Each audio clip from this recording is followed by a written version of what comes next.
Nous sommes de retour sur le plateau. Nous avons accueilli pendant ce temps l'invité du jour, Monsieur Michel Conan. Bienvenue à La Vie Autrement. Merci Lola. En tout cas, nous sommes contents de vous avoir. Vous avez été victime justement d'un accident de la route de manière indirecte. Vous allez nous raconter un peu cette histoire tout à l'heure. Boukari. Bonjour Michel. Bonjour. Bonne arrivée. Je suis de compétition avec vous. Merci Boukari. Rien n'est facile sur la terre là, vous voyez, mais c'est le courage et l'amour de Dieu dans le cœur pour faire le reste. Nous allons écouter en détail ce par quoi votre famille est passée. Mais avant cela, nous allons démarrer avec le premier élément, Magnéto. On regarde. J'ai mon permis de conduire depuis 2011. Moi, personnellement, lorsque je conduis, je suis en sécurité parce que je prends la peine de respecter les feux tricolores, les panneaux de signalisation. Mais lorsque j'ai en face de moi ou à côté, certains automobilistes, surtout les chauffeurs de Baka, là, je ne suis pas d'accord, je ne suis pas content parce que ceux-là, ils roulent très mal et ils ne prennent pas la peine de respecter eux-mêmes leur vie et la vie de leurs passagers. Je déplore la communication et la manipulation du téléphone lorsqu'on conduit, la vitesse, le non-respect des panneaux de signalisation, des feux tricolores et les dépassements. Il faut être très prudent lorsqu'on conduit, respecter les codes de la route, éviter surtout la vitesse et d'être beaucoup patient et indulgent. Pour les piétons, d'abord avant de traverser, il faut bien s'assurer que le feu soit rouge avant de traverser. On me reconnaît dans mon lieu de travail par le nom Haro de Blakis. Je suis chauffeur de Baka sur l'axe Benjerville à Djamé Liberté. Ça me fait 3 ans que je suis en train de rouler au Baka. Moi, je commence à partir de 5h30 et je descends à 21h. C'est vrai, beaucoup d'hommes abidjan ici même parlent de ça. Ils disent que les chauffeurs de Baka, c'est des drogués, c'est des soulas, ils roulent mal. Mais ce n'est pas ça la circulation, ce n'est pas tout le monde qui roule mal. Moi, personnellement, en tout cas, je ne roule pas mal. Je respecte les axes, les échangeurs et tout. Je prends mon droit et je roule. Mes passagers même ne se plaignent pas. Dans un carton de tomates, quand une tomate est pourrie, on dit les tomates sont pourries. C'est ce qui gâte le nom des chauffeurs de Baka. Parce qu'au moins 2-3 chauffeurs, s'ils ne sont pas bons, on met tout sur les chauffeurs de Baka, alors que tout le monde n'est pas la même chose. Seulement que c'est un jour, il est chargé à Djamé Liberté, je partais à Benjerville, arrivé aux 2 poteaux. J'ai eu à frôler une femme là. Dieu merci, la femme même s'était mentionnée derrière son carreau là. Nouvelle conductrice, soyez un duel. Elle dit comme si la voiture appartient à son mari, elle demande un constat. Oh, Dieu merci, moi aussi ma voiture là, mon patron me fait toutes les pièces, comme il me fait confiance. Il n'y a pas discuté, on a fait le constat. Moi personnellement, je ne suis pas trop pressé. Vous savez, dans la vie, déjà Dieu a déjà fait un plan. La journée, ce que tu dois gagner là, c'est ça que tu gagnes. Pour améliorer la circulation à Abidjan, je pense que l'État a mis des des panneaux stop, feux tricolores, tout ça là, on doit respecter et puis respecter aussi les échangeurs. Il ne faut pas que quelqu'un va prendre un sens interdit. Donc je prends soin de ma vie et soin des passagers aussi qui sont dedans parce que s'il y a quelque chose, je suis le responsable. Bon, ce que moi je peux dire à mes collègues, c'est qu'ils n'ont qu'à bien rouler et puis respecter aussi les passagers. Parce que quelqu'un qui vient te donner ces 200, c'est les 200 là qu'on cotise et puis ça devient lourd. Et puis on va faire la recette et nous-mêmes on gagne aussi. On va penser que lui, ces 200 là, c'est pas l'argent. Lui, il donne 200, l'autre donne 200, ça fait 400 et puis tu vas devant.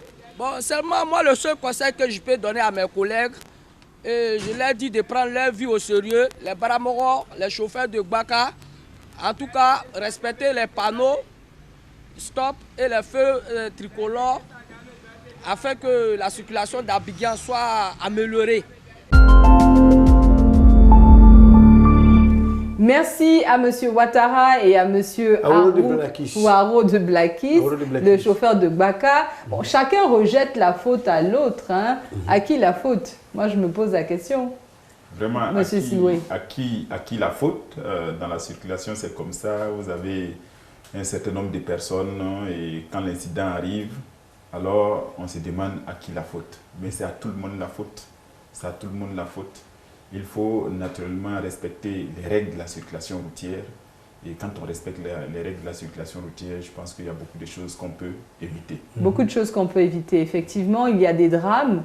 Monsieur Conan en a vécu un. Monsieur Conan, oui. Est-ce que vous pouvez nous raconter ce qui est arrivé il y a quelques années? Il y a 3 ans de cela, mon petit frère est rentré du boulot.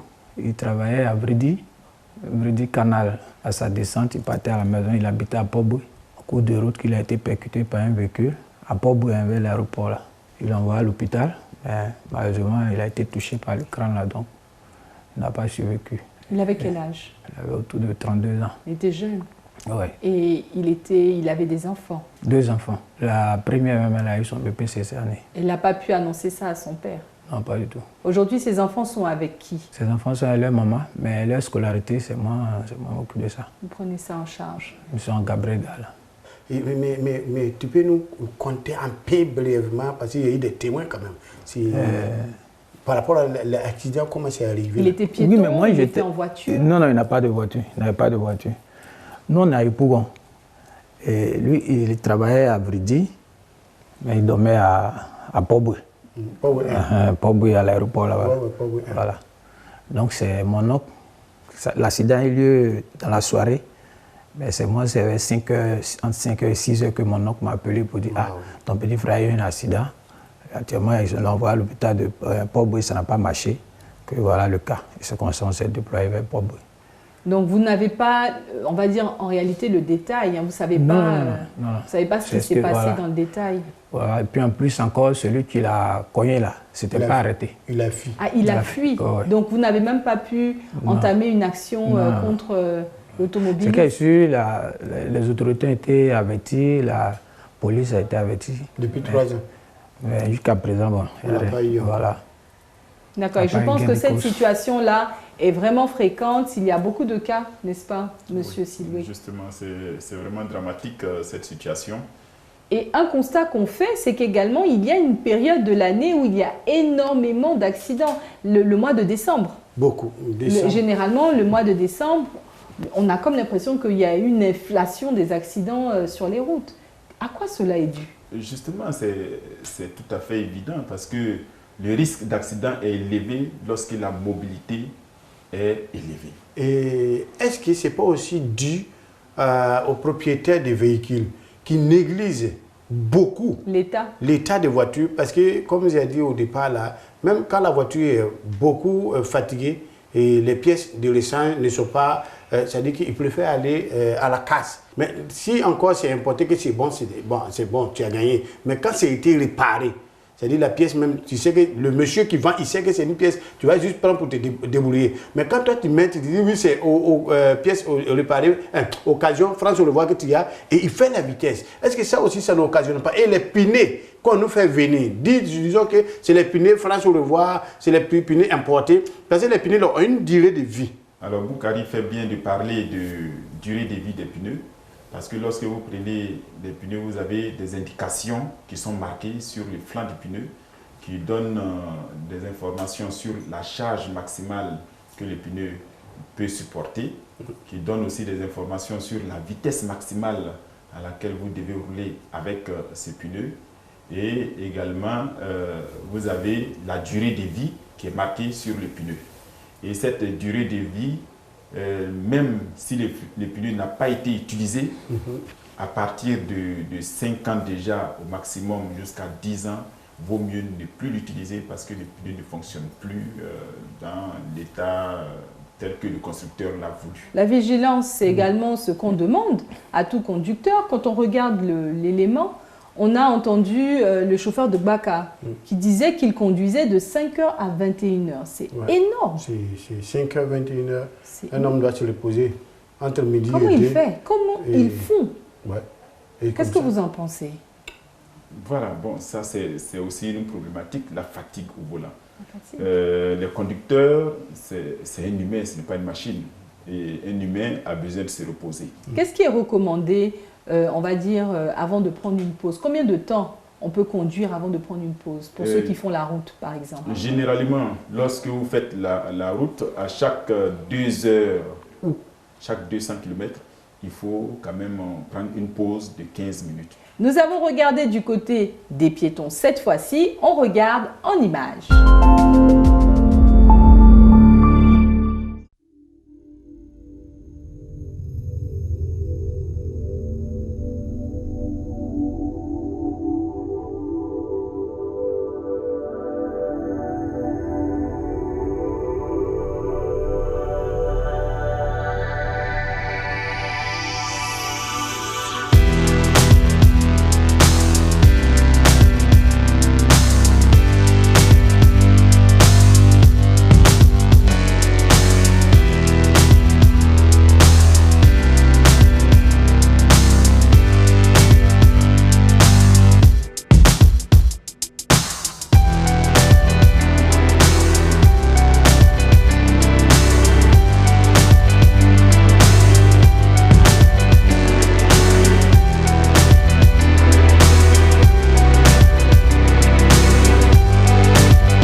Alors cet élément nous montre des choses assez claires. Hein. Le piéton, il est à la fois victime, mais il est également un civique qui traverse, par exemple, hors des bandes blanches.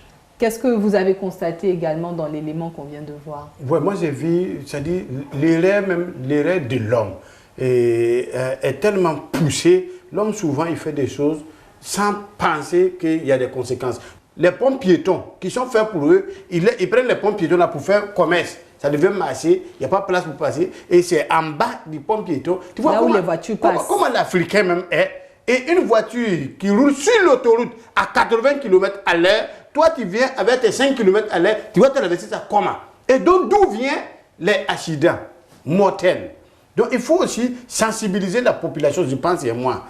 On a constaté que des piétons traversent les feux sans vraiment respecter le régime qui leur correspond.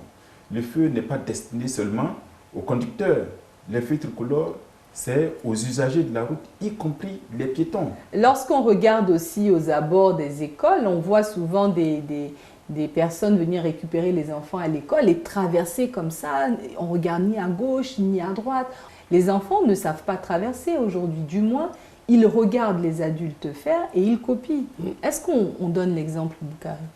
Non. C'est la plupart, un parent même ne ferait pas ça, mais la plupart, c'est les nounous. C'est-à-dire, comme j'ai dit là, quand il parle au sien, il faut parler à l'os. Parce qu'une nounou aussi, il faut l'éduquer. Parce qu'il y a des nounous qu'on prend de chez nous au village. On dit, bon, viens, il y a travail ici à Abidjan.